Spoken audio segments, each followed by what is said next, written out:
மறுபடியும் முதல்லேருந்து அரைக்கிறேன். வந்திருக்கும் எப்போவுமே நான் வந்து எல்லா ஃபங்க்ஷனும் பார்த்தீங்கன்னா ஒன்லி மீடியா தான் என்னோடய சீஃப் கெஸ்ட்டாக இருப்பாங்க. அது போக படத்தில் நடித்த ஆர்டிஸ்ட், டெக்னீஷியன்ஸ், ப்ரொடியூசர்ஸ் தவிர நான் என்னை பொறுத்தவரை என்னோடய சீஃப் கெஸ்ட், பிரதம விருந்தாளிகள் எப்பவுமே பார்த்தீங்கன்னா பத்திரிகை மீடியா சகோதர சகோதரிகள் தான்.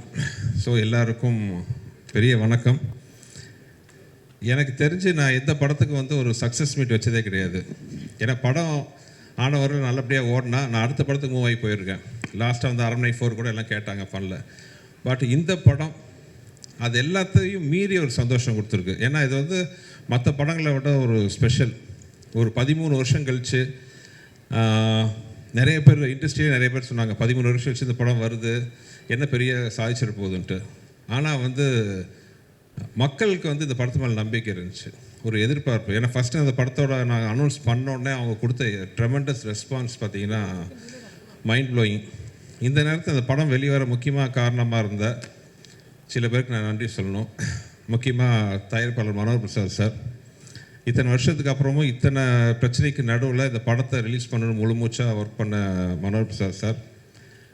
படத்தை பார்த்தோன்னே பிடிச்சி அதுக்கான முயற்சிகள் எடுத்த திருப்பூர் சுப்பிரமணியன் சார்.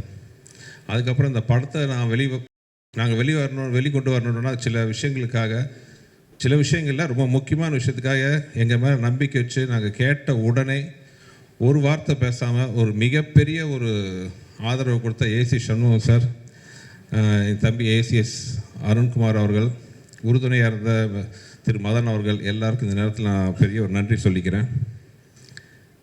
அப்புறம் என்னோடய மிகப்பெரிய நன்றி பார்த்திங்கன்னா, நான் அதான் தெய்வங்கள்னு சொல்கிற ரசிகர்கள்.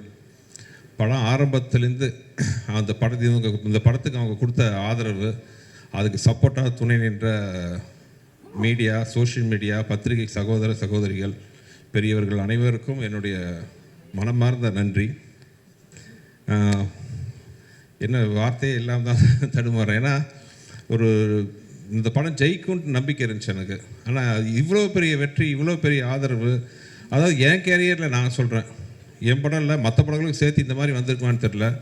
100க்கு 99.99% வந்து பார்த்தவங்க எல்லாருமே இந்த படத்தை வந்து ரசித்து ரொம்ப பாராட்டி பேசும்போது எனக்கு என்ன சொல்கிறதுனே தெரில. போன இன்டர்வியூவில் நான் கூட நான் சொல்லியிருந்தேன், எனக்கு திருப்பி கொடுக்க முடிஞ்சது வந்து என்னோடய நன்றியும் சில சொட்டு கண்ணீரும் தான்.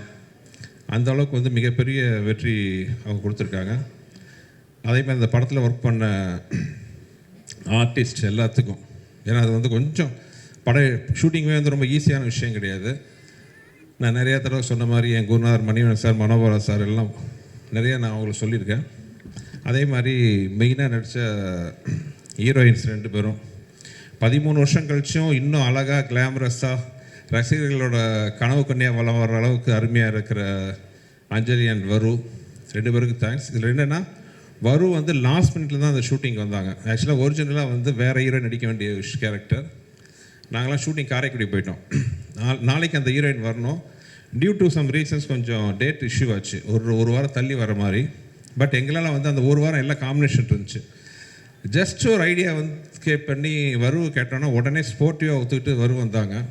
ஸோ தேங்க்ஸ் டு வரு. அப்புறம் என்னோடய லக்கி ஹீரோயின் அஞ்சலி, கலகலப்பு, சூப்பர் ஹிட், அதுக்கப்புறம் மதகஜராஜா 2 பிளாக் பஸ்டர் மூவிஸில் வந்து என்னோடய ராசியான ஹீரோயினாக ஒர்க் பண்ண அஞ்சலி. எனக்கு ரொம்ப கம்ஃபர்ட்ஸ் ஒரு ஒர்க்கிங் ஜோன் வந்து அஞ்சலி கூட இருக்குது. ஏன்னா ஒரு டைரக்டராக நம்ம சொல்கிறத நம்பி ஒரு ஆர்டிஸ்ட் பண்ணும்பொழுது அது ஹீரோக்கள் கூட எனக்கு அந்த கம்ஃபர்ட் ஜோன் வந்திருக்கு. கார்த்திக் சார், விஷால், இவங்கெல்லாம் வந்து முழு மூச்சாக வந்து நம்பி இறங்குவாங்க. ஓகே, அவங்களுக்கு பிடிக்குதோ பிடிக்கலையோ நம்ம என்ன சொன்னாலும் வந்து ஒத்துக்கிட்டு இறங்குவாங்க. அந்த கான்ஃபிடன்ஸ் தான் நமக்கு பெரிய பூஸ்டர். அந்த கான்ஃபிடென்ட்டே வந்து நமக்கு கொஞ்சம் பயமும் வரும். ஐயோ இவ்வளோ நம்பி நம்மளை பண்ணுறாங்களே, நம்ம அவங்களுக்கு கரெக்டாக ரிசல்ட் கொடுக்கணுமே, அந்த பயம் ஒன்று வரும். அப்படி இல்லாமல் ஒரு டைரக்டரோட ப்ரொஃபஷனில் தலையிட்டான்னு வைங்களேன், ஓகே நீங்கள் சொல்கிறீங்க நான் செய்கிறேன்ட்டு நம்ம பொறுப்பை வந்து ஷேர் ஆகிடுது. வேறு அந்த டைரக்டரை நம்பி ஓகே சார் நம்பி வரோம், நீங்கள் நல்லபடியாக பண்ணுங்கிற போது எங்களோட பொறுப்பு அதிகமாக கூடிடுது. அந்த வகையில் பார்த்தீங்கன்னா அதே மாதிரி அஞ்சலி, சில ஹீரோயின்ஸ் தான் வந்து நம்ம என்ன சொன்னாலும் நம்பி ஒரு படத்தில் ஆற்றுல குதிக்க சொன்னால் குதிச்சிட்டாங்க உண்மையாகவே. அந்த மாதிரி ஒரு நம்பி இறங்குற ஹீரோயின். வெறும் அழகு மட்டும் இல்லாமல் திறமை இருக்கிறதுனால தான் இவ்வளோ நாளாக. ஏன்னா அவங்க வந்து ஒரு சின்ன பொண்ணாக நான் வந்து முதல்ல அவங்க கூட ஒர்க் பண்ணேன் லாங் ஆகும். என் வயசை சொல்லி என்னை டேமேஜ் பண்ண மாதிரி அது எந்த வருஷத்தை நான் சொல்லலை. அப்போ ஆரம்பித்து இந்த நிமிஷம் வரைக்கும் வந்து ஒரு டாப் ஹீரோயினாக இருக்கிறாங்க. Congrats Anjali, and thanks for the cooperation you given to this movie. Thank you. அப்புறம் சந்தானம் நான் பார்த்தீங்கன்னா ஒர்க்கிங் ரிலேஷன்ஸ் எக்கச்சக்கம். இதுக்கு முன்னாடி நான் போன இன்டர்வியூலேயே கலகலப்பூர் 5 நாள் தான் பண்ணார். தீயா வேலை செய்யணுக்கும் ஒரு 6 days. பட் இந்த படம் வந்து படம் ஃபுல்லாக எக்ஸப்ட் ஃபைட் சாங்கை தவிர படம் ஃபுல்லாக விஷாலோட ஒரு ட்ராவல் பண்ணார். அது ஒரு ரிசல்ட் இப்போ வந்து சூப்பராக வந்திருக்கு. சந்தானம் அண்ட் சோனு சூட். இன்ஃபேக்ட் வந்து சின்ன இந்த இடத்துல மெட்ராஸில் ஷூட்டிங் கொஞ்சம் தடங்கள் வரும்போது I have to thank one important character mister Kiran. மனோர் சாரோட ஹைதராபாத்தில் எல்லாம் அவர் இங்கேருந்து ஒரு 2 நாள் ஷூட்டிங் நான் அங்கே போய், ஏன்னா இங்கே பார்த்தீங்கன்னா கேப் விட்டு பார்த்தா ஷூட்டிங் என்னால் ஒரு கோர்வையாக முடிக்க முடியல. மனோர் சார்கிட்ட போய் சொல்லி ஒரு 2 நாள் தான் சார் ஷூட்டிங் ஹைதராபாத்லேருந்து அங்கே போய் உட்காந்து ஒரு கண்டினியூஸாக 30 நாள் 35 நாள் இருந்து படத்தை நாங்கள் முடிச்சுட்டு வந்தோம். கிரண் சார் இன்னும் எவ்வளோ நாள் சார் ஷூட்டிங் 2 நாள் சொல்லிவிட்டு படத்தை முடிச்சுட்டு வந்தோம். ஸோ இந்த சந்தர்ப்பத்தில் தேங்க்ஸ் டு கிரண் சார். அதுக்கப்புறம் என்னோடய பில்லராக கூட சப்போர்ட் நின்ன வெங்கட், அப்புறம் சூப்பராக பண்ண ரிச்சர்ட், ஸ்ரீகாந்த், அப்புறம் எப்பவுமே என்னோடய சுந்தர் சிங் தான் பக்கத்திலே தேடலாம், விச்சு, என்னோடய ப்ரெஷர் கிஷர் எல்லாத்தையும் தாங்கிக்கிற என்னுடைய நண்பர், ஆர்ட்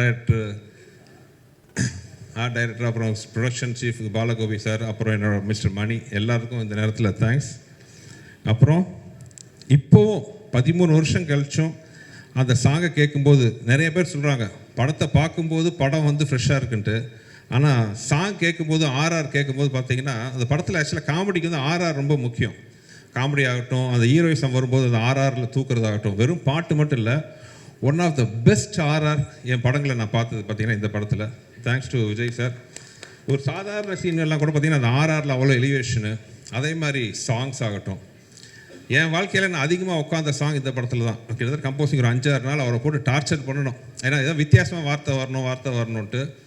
அந்த பாட்டு எப்படியோ லீக் வெளியில் வந்தாலும் கூட அது பெரிய அப்போ வரவேற்பாக பெருசாக ரீச் ஆகலை ஆடியன்ஸுக்கு. எனக்கு ஒரு பெரிய ஏமாற்றமாக இருந்துச்சு. இந்த பாட்டு பெரிய லெவலில் ஹிட் ஆகணுமே, என்னடா இன்னும் ஹிட் ஆகலை அப்படின்ட்டு நான் ரொம்ப ஏங்கிட்டு இருந்தேன். ஒரு நம்ம ஜட்ஜ்மெண்ட் தப்பாகி போச்சா, விஜய் ஆண்டனி அவ்வளோ டார்ச்சர் பண்ணி இந்த பாட்டை வாங்கணுமே, ஏன் அதுக்கு அவ்வளோ ரிசப்ஷன் அவ்வளோ ரீச் ஆகலைன்னு நினச்சேன். ஆனால் என்னோடய குறையெல்லாம் தீர்ந்துருச்சு. இந்த படத்தில் தொம்பைக்கு தொம்பைன்னு ஒரு சாங்கு. ஆக்சுவலாக அந்த சாங்கெலாம் பார்த்திங்கன்னா சுத்தமான தமிழ் வார்த்தைகள். திரு வானமாமலை அவர்கள் வந்து பழைய நாட்டுப்புற பாடலாம் கோர்த்து ஒரு புக்கு வச்சுருந்தார். அதுலேருந்து எடுத்த வார்த்தைகள் தான் அத்தனையுமே. நானும் விஜயும் உட்காந்து கோத்து அது பண்ணணும். கிட்டத்தட்ட என் லைஃப்பில் ஒரு வாரம் நாங்கள் வந்து கம்போசிங் மட்டும் உட்காந்தோம். இப்போ அந்த பாட்டோட வைப்பு பார்க்கும்போது அவ்வளோ சந்தோஷமாக இருக்குது. என்ன ஆர்கஸ்ட்ரேஷன் பண்ணியிருக்கார் விஜய். தேங்க்யூ விஜய். அதே மாதிரி சிக்குபுக்கு ரயில் வண்டி, அந்த சிக்குபுக்கு ரயில் வண்டி வந்த கதையை பார்த்தீங்கன்னா ஒரு வித்தியாசமான கதை. நானும் விஜயும் உட்காந்து பேசிகிட்டு இருக்கோம். பக்கத்து ரூமில் ஒரு இன்ஜினியர் ஏதோ ஒர்க் பண்ணிட்டு இருந்தார். ஒரு சாங் கேட்டுச்சு. என்ன விஜய் நல்லா இருக்கே சாங். இல்லை சார் வேறு படத்துக்கு போட்டேன், அவங்க வேணான்னு சொல்லிட்டாங்க அப்படின்ட்டு. ஐயோ நல்லா இருக்க, ஒரு தடவை ப்ளே பண்ணி பார்க்கலாம். ப்ளே பண்ணி பார்த்தா அந்த சாங் சூப்பராக இருந்துச்சு. விஜய் என்ன இப்படி ஒரு அருமையான சாங்கை நான் எடுத்துக்கிறேன்னு சொல்லி அப்படி ஒரு சுச்சுவேஷன் க்ரியேட் பண்ணி தான் அந்த பாட்டு இப்போ வந்து எல்லா திருவிழாலையும் அந்த பாட்டு ஒலிக்காத இடமே கிடையாது. ஸோ அந்த மாதிரி விஜய் ஆண்டனியோட இது. அப்புறம் ஜெமினி ப்ரொடக்ஷன்ஸ், இப்படியெல்லாம் ப்ரொடக்ஷன் அமையறதுக்கு உண்மையாகவே டிலே ஆச்சுங்கிறது வேறு விஷயம். பட் ப்ரொடக்ஷனில் வந்து அந்த படம் பண்ணிகிட்டு இருக்கும் போது ஒரு வார்த்தை வந்து உங்களுக்கு இது வேணுமா, இது தேவையா, செலவு கம்மி பண்ணுங்கள், அந்த ஆர்டிஸ்ட் எதுக்கு, கதை இப்படி இருக்கா, சீன் இப்படி இருக்கா, ஒரு வார்த்தை கேட்கல. மேன்மக்கள்ங்கிற மாதிரி பார்த்தீங்கன்னா அந்த ப்ரொடக்ஷன் சைடில் வந்து எனக்கு அப்படி ஒரு நான் கேட்டதெல்லாம் ப்ரொவைட் பண்ணாங்க. மிகப்பெரிய ப்ரொடக்ஷன் பேனர். எனக்கு ரொம்ப சந்தோஷம் என்னென்னா அன்ஃபார்ச்சுனேட்லி சின்ன ஒரு கேப் வந்துச்சு. கேப்புக்கு அப்புறம் தே ஆர் கம்மிங் பேக். இந்த படம் மறுபடியும் ஜெமினி ப்ரொடக்ஷன்ஸோட கொடியை பறக்க வைக்கணும்னு நம்புகிறேன். மனோஜ் சாருக்கு request, you have to do lot of movies sir, you are coming back. இது கம்மிங் பேக் இல்லை, ஒரு சின்ன நீங்கள் ஒரு கேப் எடுத்துக்கிட்டீங்க, அவ்வளோதான்.